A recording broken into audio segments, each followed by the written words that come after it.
इस राज्य में एक पहचान बनाकर सामने आए हैं, लोगों के मुद्दों के साथ आए हैं, तो लोगों की अपेक्षाएं हमसे बड़ी हैं, उम्मीदें बड़ी हैं। तो नो डाउट हम लोग शिक्षा की बात करते थे, रोजगार की बात करते थे, तो स्वास्थ्य से अब पीछे नहीं हट सकते हैं। तो स्वास्थ्य को लेकर काफ़ी लोगों की शिकायतें आई थी। हमें लगा कि एक बार हमें खुद लोगों की बातों को सुनकर वहाँ इन्वेस्टिगेट करना चाहिए।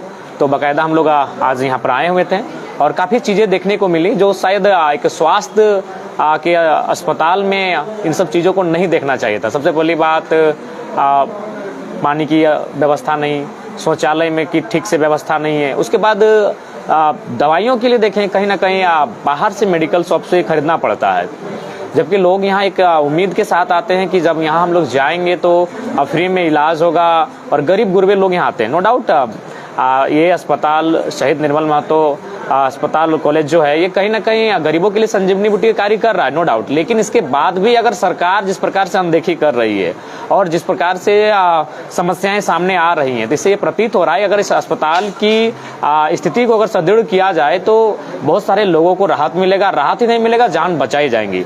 आज देखें, अस्पताल परिसर के बाहर प्राइवेट एम्बुलेंस लगे होते हैं जो फोर्सफुली और लोगों के बहकावे में प्राइवेट अस्पताल में यहाँ से उन मरीजों को ट्रांसफ़र करते हैं। लाखों रुपए का बिलिंग होता है। महिलाओं के केबिन में भी जाके देखें, बच्चों के केबिन में भी जाके देखें, ठीक से बेडशीट तक उपलब्ध नहीं करवाया जा रहा है। वो अपने घर से जो गमछा लाए उसमें बच्चों को सुलाएं, इन्फेक्शन की संभावना बन सकती है। तो ये व्यवस्था एक अस्पताल में कतई नहीं उचित होना चाहिए। और सबसे बड़ा दुर्भाग्य का बात है कि माननीय स्वास्थ्य मंत्री जब यहाँ आते हैं तो पता नहीं स्वास्थ्य मंत्री वो हैं कि कोयला मंत्री, हमें आज तक समझ में नहीं आया। वो जब भी आते हैं उद्योगियों के साथ बैठते हैं, उद्यमियों के साथ बैठते हैं, धनबाद में बैठते हैं, चाय कॉफी पीते हैं और वहीं से रिटर्न चले आते हैं। दुर्भाग्य कि स्वास्थ्य मंत्री इस राज्य के तीसरे नंबर पे अस्पताल है इनका, अगर बात कही जाए तो ये तीसरे नंबर का अस्पताल है, एक नामचीन अस्पताल है जहां लाखों मरीजों की उम्मीद टिकी है, उनका हौफ टिका है, और वहां तक वो तरसरीफ नहीं दे पाते हैं, कदम नहीं रख पाते हैं माननीय स्वास्थ्य मंत्री। ये दुर्भाग्य विषय है।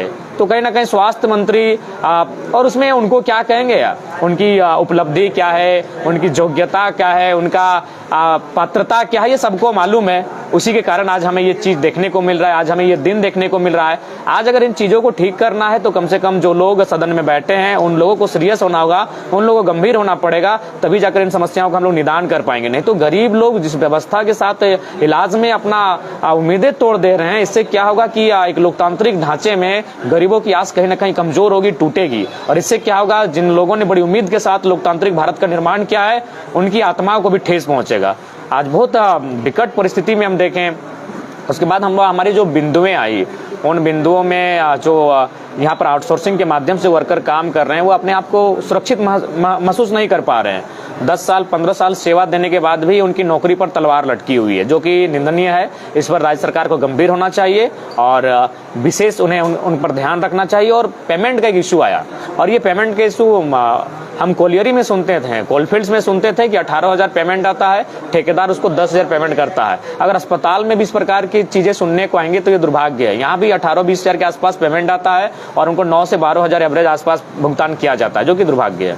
तो स्थिति जो भी यहाँ पे देखिए कि बिगड़ी हुई है, तो क्या आश्वासन मिला कि देखिए, हम लोग प्रिंसिपल से मिले, उनकी ओर से एक सकारात्मक आश्वासन मिला है, लेकिन हम लोग आश्वासन पे नहीं, काम पर फोकस करना चाहेंगे। और हम लोगों ने ये भी कहा कि ये कोई हम लोग राजनीतिक उद्देश्य से नहीं आए हैं, मानवता के उद्देश्य से आए हैं। लोगों की शिकायतें हम तक लगातार आ रहे थे, और हमने ये भी कहा कि अस्पताल चूंकि एक गंभीर विषय होता है, यहाँ लोगों के उम्मीदें टिकी होती है, उनका स्वास्थ्य टिका होता है, तो इसलिए हमने कहा कि लगातार हम लोग का विजिट बना रहेगा और प्रिंसिपल रहें या फिर उनके जो अन्य पदाधिकारी, उनसे लगातार हमारी मुलाकात होती रहेगी और इन विषय पर बातचीत लगातार बनी रहेगी। जब वार्ता के दौरान हम लोग वहाँ पे मौजूद थे, आपने जितनी बिंदुएं वहाँ पे रखा, यहाँ के जो पदाधिकारी हैं, चाहे प्रोफेसर या प्रभारी अध्यक्ष है, उन्होंने सारी गलतियों को सरकार पर थोपने का कोशिश दिखाए अंदर में। इसमें आपके क्या कुछ नहीं, मैंने भी वही कहा कि अगर टाटा जमशेदपुर में अगर टाटा का यूनिट है, जमाटो में यूनिट है, तो डायरेक्ट रतन टाटा उसको नहीं देखते हैं। वो किसी को उतनी ताकत सौंप के रखे हैं जो वहाँ के समस्याएं, जो सिचुएशन उत्पन्न होती है, उनका समाधान करे। तो ये मैंने उनको स्पष्ट कहा, भले आप सरकार की और हर चीज को लेकर जाए, लेकिन आप जिस कुर्सी पर बैठे, इस कुर्सी की मान मर्यादा है। आप चाहेंगे तो त्वरित समस्याओं का समाधान होगा, आप चाह नहीं रहे या फिर आप उस पर इंटरेस्ट नहीं ले रहे हैं। तो मैंने उनसे ये भी अपील किया है कि आप उन चीजों पर इंटरेस्ट लें और जो समस्याएं हम लोग आप तक संज्ञान में लेकर आए हैं, उनका समाधान करें। पानी का व्यवस्था नहीं, पानी का व्यवस्था देखिए, पानी की व्यवस्था के लिए बात हुई है, उन्होंने कहा कि एक जगह नल की व्यवस्था की गई और 2 या 3 जगह व्यवस्था की जाएगी। बेसिक जो समस्याएं हैं खाली एजेंसियों को दोष दिया जा रहा है। यहाँ पे एजेंसी ठीक से काम नहीं कर रही, पदाधिकारी भी बीच में नहीं है और सरकार भी बीच में, एजेंसियां गड़बड़ कर रही है। इस मुद्दे पर देखिए, एजेंसियां कहीं ना कहीं मुनाफा कमाने के लिए आती हैं। सरकार को एजेंसियों पर सोचना चाहिए। आज आप शिक्षा और स्वास्थ्य को यूं एजेंसियों के हाथों नहीं बेच सकते हैं, उनको टेंडर में नहीं डाल सकते, उनको ठेकेदारी प्रथा में नहीं डाल सकते हैं।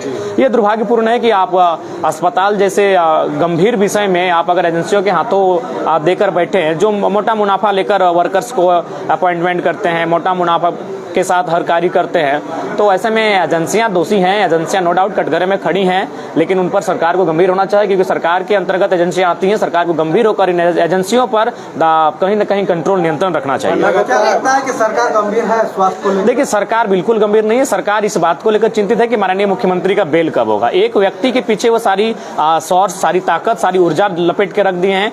आज यहाँ मरीजों की स्थिति बहुत ही खस्ता हाल है। यहाँ विजिट होना चाहिए, यहाँ लगातार सरकार के जो पदाधिकारी हैं उनका विजिट होना चाहिए, सरकार के मंत्रियों का विजिट होना चाहिए। अगर आप अस्पताल जैसे जगहों पर विजिट नहीं करेंगे तो मेरे ख्याल से कहीं ना कहीं आप सरकार चलाने के योग्य नहीं है और आपको जनता की सुख सुविधा से कोई वास्ता भी नहीं है।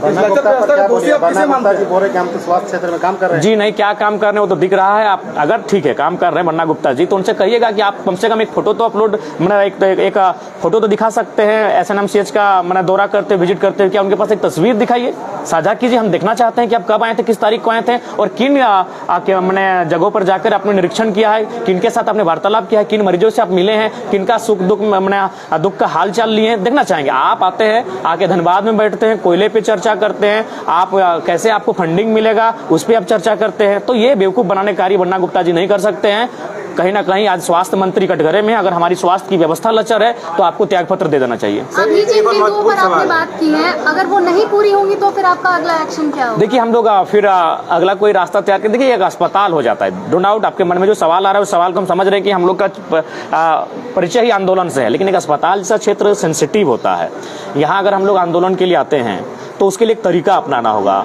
उन तरीकों को हमें पहले गहन चिंतन मंथन करना होगा। हम लोग कंपनियों में जाते हैं तो ज़्यादा नहीं सोचते हैं। हम लोग किसी भी विषय में अगर आंदोलन करने के लिए जाते हैं तो हम लोग कुछ भी नहीं सोचते हैं, लेकिन ये अस्पताल है, यहाँ मरीजों के जीवन का सवाल है। तो हम अगर आंदोलन के लिए जाएंगे तो हमारे आंदोलन की रूपरेखा क्या होगी, उसका तौर तरीका क्या होगा, इन चीज़ों पर हमें मंथन करना होगा। आप लगभग घंटों से आप दौरा किए हैं, लोगों के मन में एक सवाल उत्पन्न हो रहा था कि आज आप फिर किस अधिकार और किस तर्ज पे आप यहाँ पर दौरा करने आए हैं? देखिए, अधिकार की कोई विषय बात नहीं है। हम लोग एक जनप्रतिनिधि के रूप में, ठीक है हम लोग नवनिर्वाचित नहीं हुए हैं, लेकिन इस राज्य की जनता हमें उम्मीद के दृष्टिकोण से देखती है। तो अतः हम नो डाउट आपके मन में जो सवाल है उस सवाल ये भी है कि हम लोग किसी विभागीय नहीं है, तो इसलिए हमने सूचना देकर आए थे। हमने स्थानीय थाना प्रभारी को सूचना दिया था, हमने स्थानीय प्रबंधन यहाँ के जो प्रबंधन है उनको सूचना देकर आए थे हम, और विधिवत तरीके से ही हमारा यहाँ आगमन हुआ। आपके मन में जो सवाल आ रहे हैं उस सवाल का उत्तर मैं समझ सकता हूँ, तो हम लोग सूचना देकर आए थे। सर, इसके पहले भी कुछ आउटसोर्सिंग के जो वर्कर्स हैं उन लोगों ने धरना प्रदर्शन किया था पिछले साल की अगर हम बात करें, और जो सफाई कर्मी हैं उन लोगों ने भी एक तरह से कह सकते हैं कि प्रोटेस्ट किया था। उन सभी में आपका इन्वॉल्वमेंट नहीं था, लेकिन आज आप यहाँ पे उन लोगों के हक की बात देखिए, उस समय उपलब्ध नहीं थे, अवेलेबल हम नहीं थे। उस समय जो भी था हम लोग टेलीफोनिक बात हुई थी और अपनी टीम को हमने हैंडल करने के लिए वो सिचुएशन को रखा था। उस समय हम उपस्थित नहीं थे, लेकिन अब जब भी हमारे पास समय रहेगा, क्योंकि देखिए हम लोग पूरे राज्य में आंदोलन करना पड़ता है, राज्य की समस्याओं के साथ हमें खड़ा होना पड़ता है, तो समय नहीं रहने के कारण उस समय उपस्थित नहीं हो पाए थे। लेकिन आगामी जब भी यहाँ के वर्कर्स, यहाँ के जो कर्मी हैं उनको हमारी आवश्यकता पड़ेगी, हम उनके साथ खड़े होंगे। ठीक है, 26 को मुख्यमंत्री जी आ रहे हैं धनबाद, आए तो कम से कम आकर अस्पताल का हाल देखना चाहिए उन्हें, अस्पताल के विषय से उन्हें परिचित होना चाहिए, और परिचित नहीं होना चाहिए, त्वरित समस्या का समाधान करने के लिए उन्हें कदम उठाने चाहिए। हम लोग को 6 महीने से वेतन नहीं मिला, और उसी के लिए हम लोग गए थे। आपके वेतन को ही लेकर सेवा दे रहे हैं हम लोग, काम करते